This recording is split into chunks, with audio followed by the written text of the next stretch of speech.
Assalamualaikum warahmatullahi wabarakatuh. Halo teman-teman. Pernah nggak sih kalian awalnya cuma niat buka media sosial 5 menit, tapi tiba-tiba sudah 1 jam berlalu? Selama itu, kalian terus melihat berita tentang kecelakaan, perang, kriminalitas, bencana alam, atau konflik yang membuat hati semakin cemas. Yang lebih mengejutkan, meskipun berita itu membuat kita tidak nyaman, kita tetap terus scrolling. Kenapa ya bisa begitu? Nah, kalau kalian pernah mengalami hal seperti itu, bisa jadi kalian sedang mengalami down scrolling. Di video kali ini, kita akan membahas apa itu down scrolling, bagaimana pengaruhnya terhadap regulasi emosi, dampaknya bagi kesehatan mental, cara mengatasinya, serta bagaimana Islam mengajarkan kita menjaga kesehatan hati dan pikiran di era digital. Di era digital, informasi sangat mudah diperoleh. Dalam hitungan detik, kita bisa mengetahui berbagai peristiwa dari seluruh dunia. Sayangnya, algoritma media sosial cenderung menampilkan konten yang menarik perhatian, termasuk berita yang negatif atau mengandung ancaman.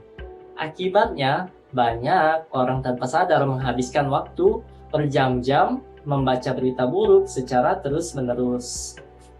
Beberapa tanda yang sering dialami antara lain: sulit berhenti scrolling, merasa cemas setelah membaca berita, pikiran dipenuhi khawatiran, sulit tidur, merasa dunia semakin menyeramkan, dan suasana hati menjadi buruk sepanjang hari. Mungkin kalian pernah berkata pada diri sendiri, satu berita lagi saja. Namun, ternyata satu berita berubah menjadi puluhan, bahkan ratusan postingan. Kalau kalian pernah mengalaminya, kalian tidak sendirian. Banyak penelitian menunjukkan bahwa kebiasaan ini semakin meningkat sejak pandemi COVID-19 dan terus terjadi hingga sekarang. Setelah kita memahami fenomena yang sering terjadi dalam kehidupan sehari-hari, sekarang muncul pertanyaan, sebenarnya apa itu doom scrolling? Jadi, doom scrolling adalah kebiasaan seseorang mengonsumsi berita atau informasi negatif secara terus-menerus melalui media digital, meskipun informasi tersebut membuat dirinya merasa stres, cemas, sedih, atau tidak nyaman. Seseorang yang mengalami doom scrolling biasanya merasa sulit berhenti membaca berita buruk walaupun ia sadar bahwa berita tersebut membuat kondisi emosinya semakin memburuk. Fenomena ini semakin sering ditemukan sejak pandemi COVID-19. Pada masa itu, masyarakat terus mencari informasi terbaru mengenai jumlah kasus, kematian, vaksin, dan berbagai kebijakan pemerintah. Kebiasaan tersebut kemudian terbawa hingga sekarang. Walaupun pandemi telah berlalu, pola yang sama masih terjadi.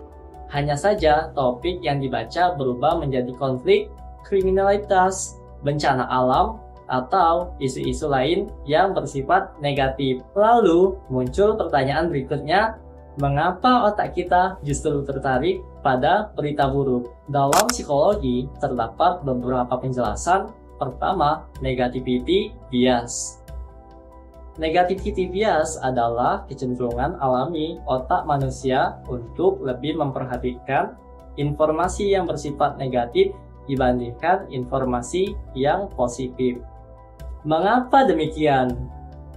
Nah, jadi teman-teman, sejak ribuan tahun yang lalu, manusia harus mampu mengenali ancaman agar dapat bertahan hidup.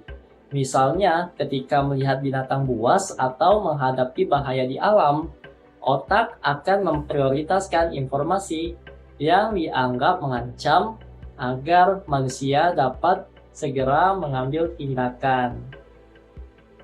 Walaupun saat ini kita hidup di era modern, mekanisme tersebut masih dimiliki oleh otak manusia. Akibatnya, berita tentang kecelakaan, perang, kriminalitas, atau konflik lebih mudah menarik perhatian dibandingkan berita tentang prestasi, keberhasilan, atau kebaikan.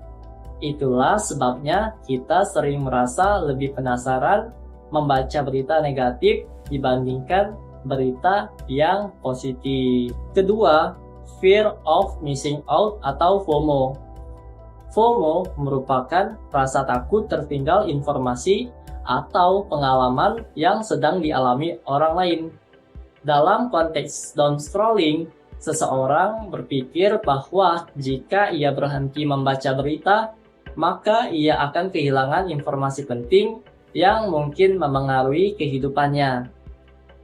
Misalnya, ketika terjadi bencana atau konflik di suatu negara, walaupun informasi terbaru tidak selalu berdampak langsung terhadap kehidupan kita, rasa penasaran membuat kita terus memperbarui halaman media sosial, padahal semakin sering kita melakukannya, semakin tinggi pula tingkat kecemasan yang muncul.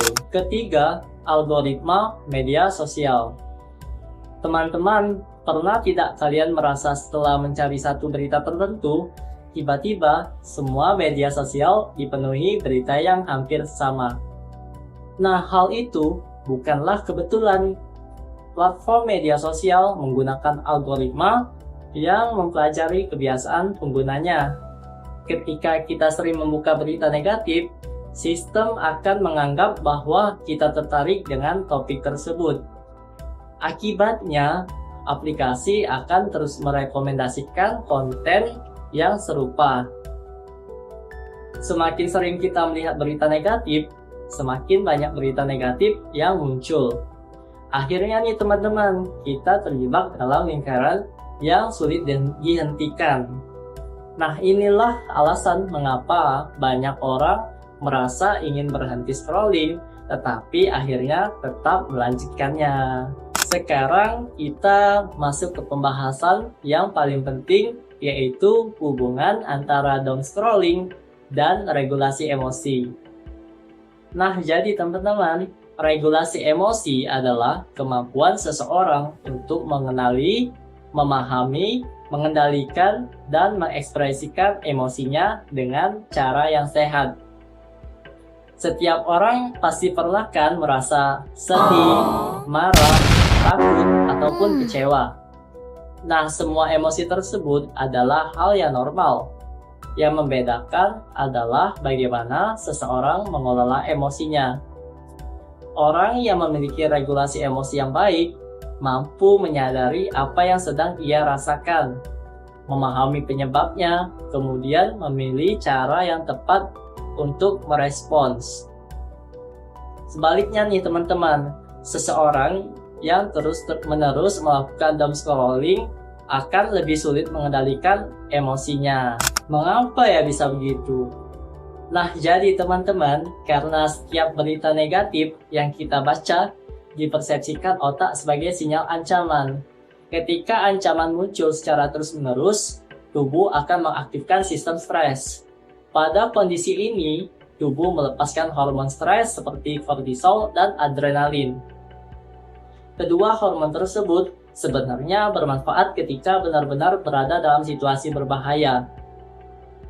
Namun, jika hormon tersebut terus meningkat akibat paparan berita negatif setiap hari, maka tubuh akan mengalami kelelahan baik secara fisik ataupun psikologis.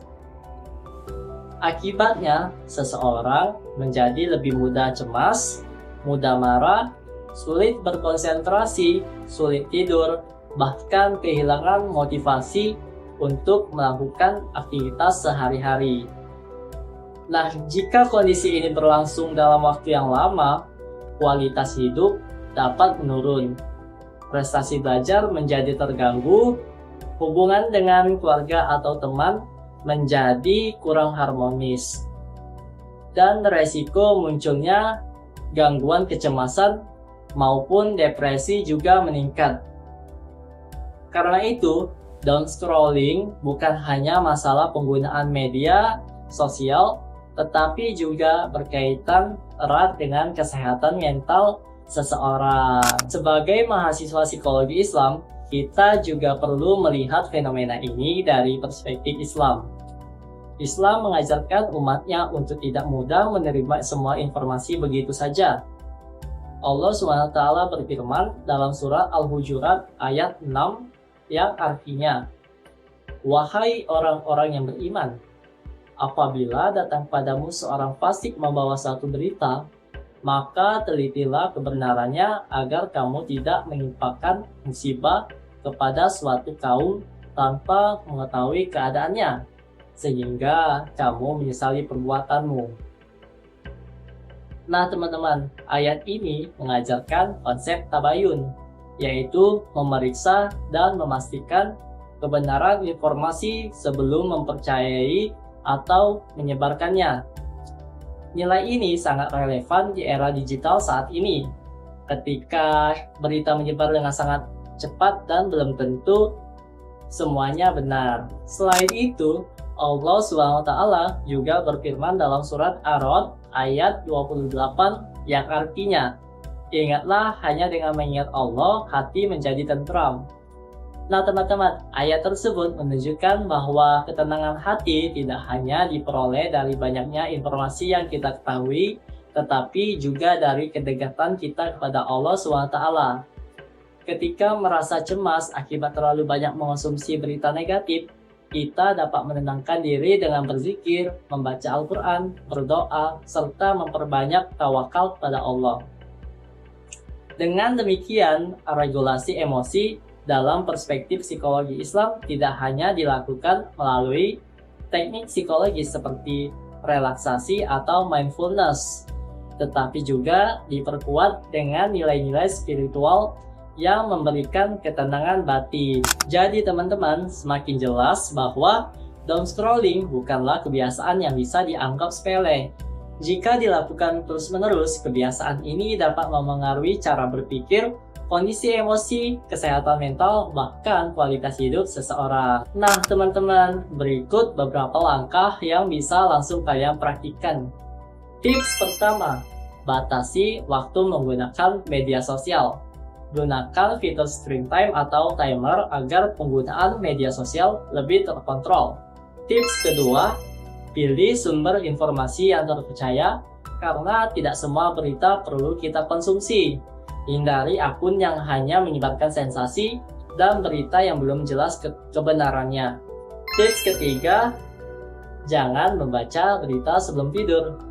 Berita negatif menjelang tidur dapat membuat otak tetap aktif sehingga kualitas tidur menurun. Tips keempat, lakukan regulasi emosi.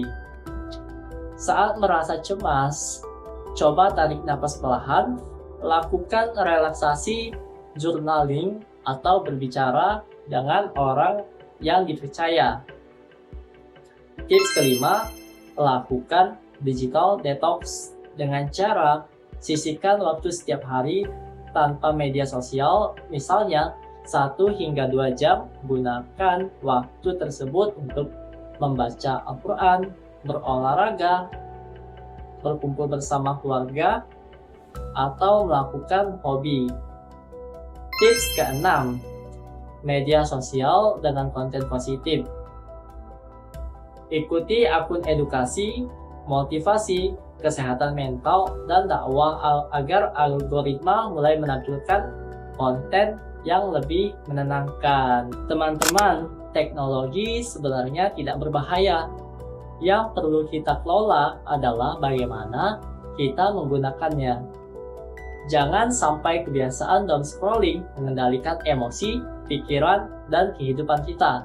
Sebaliknya, mari kita gunakan teknologi secara bijak agar menjadi sarana belajar, berkembang, dan mendekatkan diri kepada Allah SWT. Kalau kalian pernah mengalami down scrolling, coba tuliskan pengalaman kalian di kolom komentar ya. Kira-kira apa yang paling membuat kalian sulit berhenti scrolling?